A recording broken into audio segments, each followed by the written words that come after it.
یہ انتقام یہ لوگ یورپ سے اور امریکہ سے عیسائیوں سے بھرپور طریقے پر لے چکے ہیں. شرم اور حیا نام کی کوئی شے نہیں ہے، عصمت و عفت کا کوئی حساب نہیں، کوئی ذکر ہی نہیں. اور گواہیاں کیا ہیں؟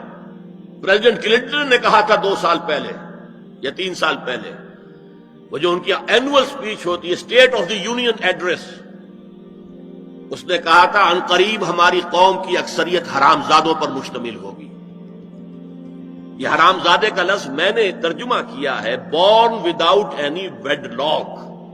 ایک تو ہوتا ہے ایک مرد اور عورت کی شادی ہوئی ہے، نکاح ہوا ہے، پھیرے پڑے، کچھ بھی ہوا ہے، لیکن اعلانیہ طور پر وہ اب شوہر اور بیوی کی حیثیت سے ہے، تو ان کی اولاد ہو رہی ہے، جائز اولاد ہے. ایک بغیر شادی کی اولاد ہو رہی ہے تو یہ حرامی ہے، حرام زادے ہے. انہوں نے کہا کہ ہماری قوم کی اکثریت حرام زادوں پر مشتمل ہے. ہومو سیکشولیٹی، لیسبینز، گیز، اور بالکل ڈکلیئر کرتے ہیں. پادری ڈکلیئر کرتا میں گے ہوں، سینیٹر ڈکلیئر کرتا میں گے ہوں. انہیں کوئی شرم ہی نہیں، اس کے اندر کوئی حجاب نہیں، اعتراف کرنے کے اندر کہیں بھی کسی طرح کی رکاوٹ نہیں، ہچکچاہٹ ہی نہیں. یہ جس کو کہا جائے گا پرمیسو ہیڈونزم، جنسی لذت ہر طریقے سے حاصل کی جا سکتی ہے. زنا بالرضا ہو تو کوئی جرم ہے ہی نہیں. ہاں زنا بالجبر ہو تو جرم ہے، بالرضا ہو کوئی جرم نہیں، جرم ہے ہی نہیں سرے سے. ساری اخلاقی اقدار کو اس طریقے سے انہوں نے ملیا میٹ کر دیا ہے. البتہ ابھی یہ تیسرا معاملہ کچھ عالم اسلام کی حد تک ابھی پورا ان کا پروگرام مکمل نہیں ہو سکا. ہمارے ہاں ابھی کچھ خاندانی نظام کی بنیادیں باقی ہیں. کچھ والدین کا ادب ہے، ان کی عزت ہے، ان کی خدمت کو انسان اپنے لیے سعادت سمجھتا ہے. بیوی اور شوہر کے درمیان محبت، الفت، باہمی اعتماد کی کچھ فضا ہے، خاندانی نظام ہے. اگرچہ تیزی سے بگڑ رہا ہے نظام ہمارا، اور ہمارا ایلیٹ طبقہ اوپر کا جو ہے وہ مغرب کے طرز پر جا چکا ہے، لیکن ہماری مڈل کلاسز میں، لوور کلاسز کے اندر ابھی کچھ اقدار ہیں شرم کی، حیا کی، عصمت کی، عفت کی. آپ پورا زوردار طریقے پر مہم چلا رہے ہیں کہ مسلمان ممالک سے بھی یہ ساری اقدار ختم کر دی جائے. چنانچہ نوٹ کیجئے، قرآن مجید میں 2 جگہ پر اللہ تعالیٰ نے اہل مکہ کو وارن کیا تھا. اولم یروا انا ناتی الارض ننقصها من اطرافها. کیا یہ قریش دیکھ نہیں رہے کہ ہم رفتہ رفتہ ان کی طرف بڑھ رہے ہیں، چاروں طرف سے ان کے گرد ہمارا گھیرا تنگ ہوتا جا رہا ہے، ان کے گرد جو قبائل آباد ہیں وہ ہمارے حلیف بنتے جا رہے ہیں. یہ سورہ رات کی آیت ہے، اور اسی طرح سورہ انبیاء میں ہے افلا یرون انا ناتی الارض ننقصها من اطرافها. تو اسلام گھیرا تنگ کر رہا تھا رفتہ رفتہ کفار مکہ کے گرد.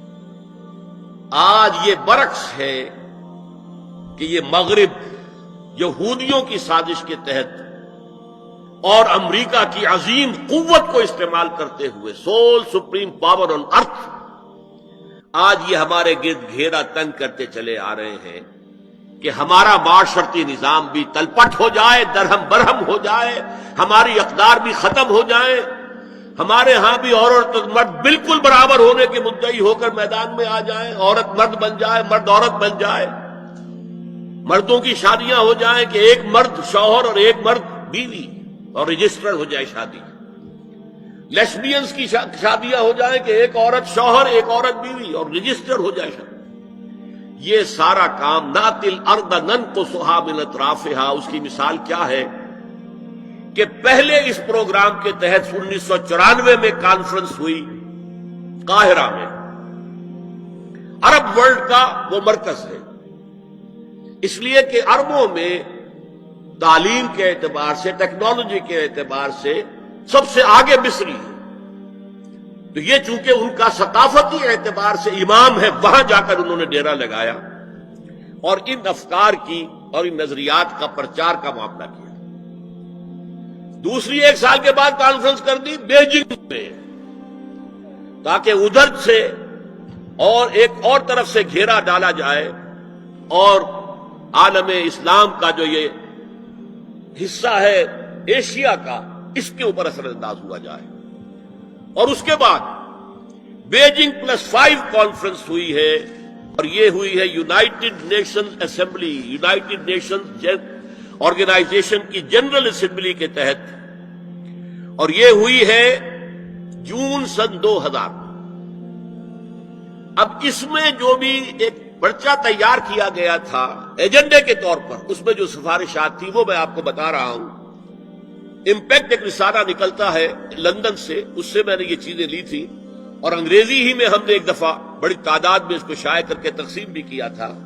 لیکن اس وقت میں صرف آپ کو یہ بتا رہا ہوں کیا فیصلے تھے، کیا کرنا ہے. نام اس کا کیا تھا کانفرنس کا؟ Women 2000، gender equality, development and peace for the 21st century. Preparatory document میں نمبر 1، ہومو سیکسولیٹی کو نارمل سیکسول اورینٹیشن قرار دیا جائے. کوئی جرم نہیں ہے. مرد مرد سے شہوت رانی کرے، عمل قوم لوط، یہ کوئی جرم نہیں، کوئی حرام نہیں، کوئی بری شے نہیں. نارمل اورینٹیشن ہے، یہ مزاج ہے. ایک شخص جو ہے عورت سے اپنی خواہش پوری کرنا چاہتا ہے، ایک مرد سے کرنا چاہتا ہے، تمہیں کیا اعتراض ہے؟ ہومو سیکسول میرجز کو تسلیم کیا جائے، جو اب تسلیم ہو رہا ہے. یورپ کی کئی ریاستوں میں رجسٹریشن شروع ہو چکی ہے، امریکہ کی، یورپ میں تو پہلے سے ہے، اسکینڈینیوین ملکوں میں پہلے سے موجود ہے. نمبر 3، عورتیں گھر کا کام کاج کرنے سے انکار کر دیں یا اس پر ویج طلب کریں، مزدوری دو ہمیں، محنت دو تب ہم کام کریں گے. یہ چولہا جھونکنا، یہ روٹی پکانا، برتن دھونا، یہ اس کے لیے ہمیں اجرت چاہیے، لیبر چاہیے.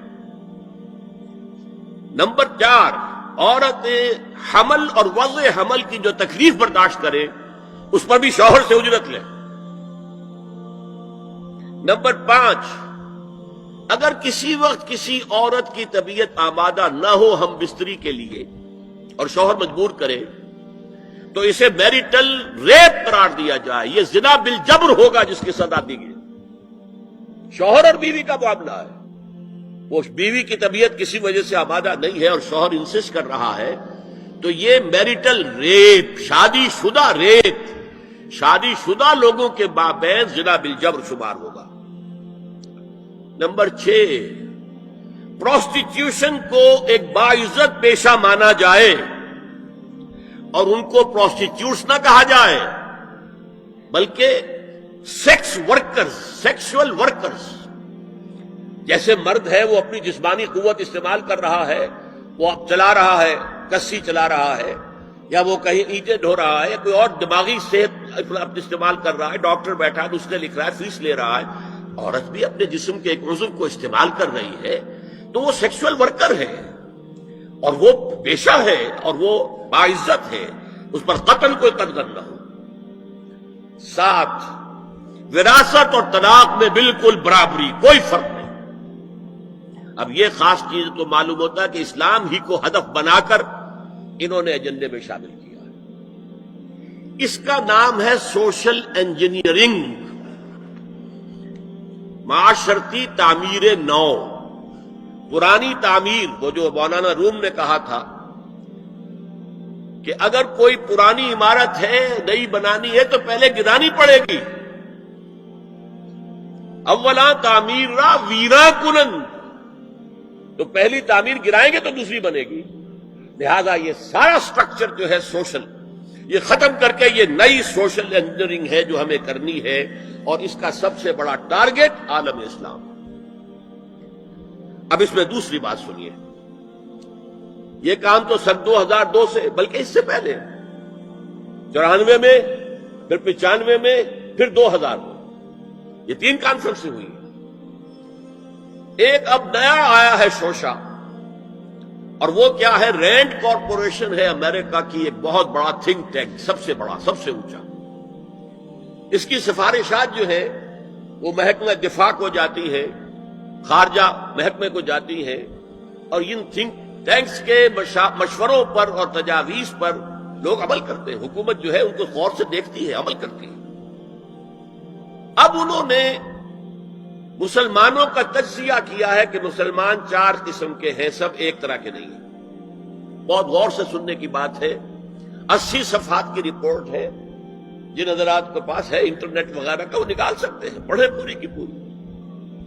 میں خلاصہ دے رہا ہوں۔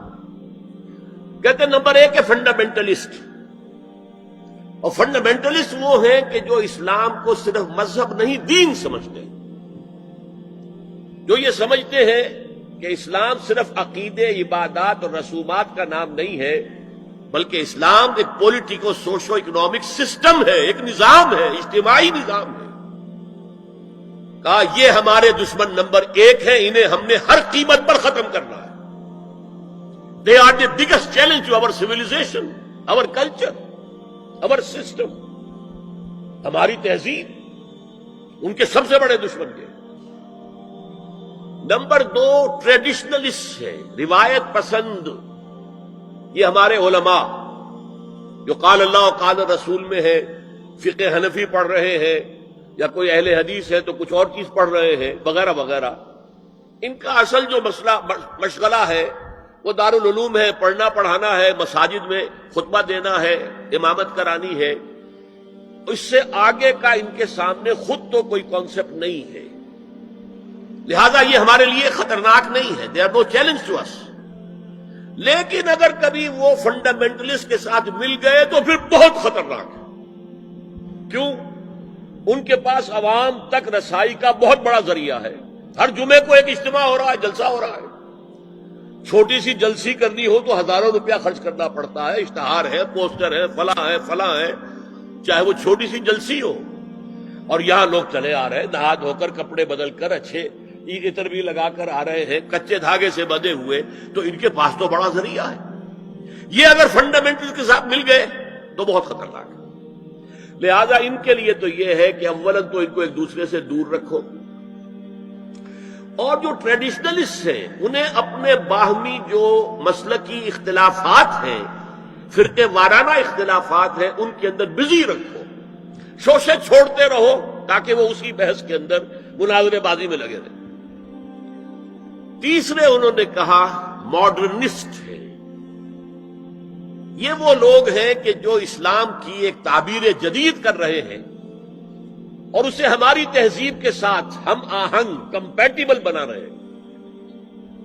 ان کی مدد کرو، انہیں سپورٹ کرو، انہیں پیسہ دو، اور ان کے لیے خاص طور پر پرنٹ اور الیکٹرانک میڈیا میں ان کی اپیئرنس کا بندوبست کرو، اس لیے کہ ان کے پاس کوئی اور ذریعہ تو ہے نہیں۔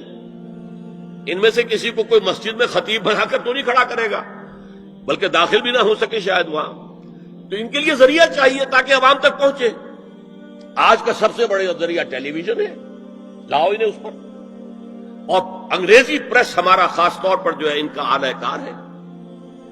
ان کے لیے یہ ہے کہ ان کی مدد کرو، سپورٹ کرو، اور انہیں پرنٹ اور الیکٹرانک میڈیا کے اندر انہیں ایکسپوژر دو۔ چوتھا کہتے ہیں وہ ہے سیکولرسٹ، پہلے ہی سے ہمارے ہیں، ہماری جیب میں ہیں، وہ تسلیم کر چکے ہیں، ہضم کر چکے ہیں کہ نظام کا، زندگی کے نظام کا کوئی تعلق مذہب سے نہیں ہے، مذہب نام ہے عقیدے کا اور عبادات کا اور رسومات کا، تو یہ تو ہمارے ہی ہیں۔ تو گویا کہ 2 جمع 2 تقسیم ہو گئی، 2 کو سپورٹ کرو، مدد دو، اور 2 کو سپریس کرو، اور ان دونوں کو ایک دوسرے سے دور رکھو، اور جو ٹریڈیشنلسٹ ہے، روایت پسند، انہیں ان کے اختلافات میں الجھائے رکھو۔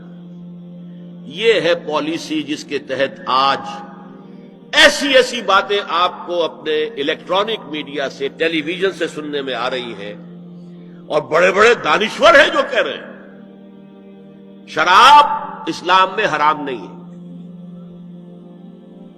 شراب پی کر دھت ہو جانا، بالکل مدہوش ہو جانا حرام ہے۔ آپ کو معلوم ہے کہ وہاں بھی کہا جاتا ہے ڈرنکرز وہاں بھی پسند نہیں کیے جاتے، اتنے پینے والے کے ہوش کھو دیں، مغرب میں بھی پسندیدہ نہیں ہے، لیکن وہ کہتے ہیں کہ اصلاً شراب حرام نہیں ہے اسلام۔ اور آپ کو معلوم ہے، میں نام نہیں لینا چاہتا، یہ ہماری بدقسمتی ہے کہ علامہ اقبال کے فرزند ہیں جنہوں نے یہ بات کہی، پھر انہیں کے ایک اور ہم نام ہے، انہوں نے شوشہ چھوڑا، اسلام میں پردہ وردہ نہیں ہے، قرآن میں پردہ نہیں ہے، یہ تو ایک وقت کی سوشل ضرورت تھی، ایک خاص وقت کی ضرورت تھی جس کے تحت کچھ احکام دیے گئے، ورنہ یہ کوئی مستقل احکام نہیں ہے۔ یہ ہے وہ صورتحال کہ جس کی بنا پر میں نے آج اس موضوع کو اپنے لیے اختیار کیا ہے۔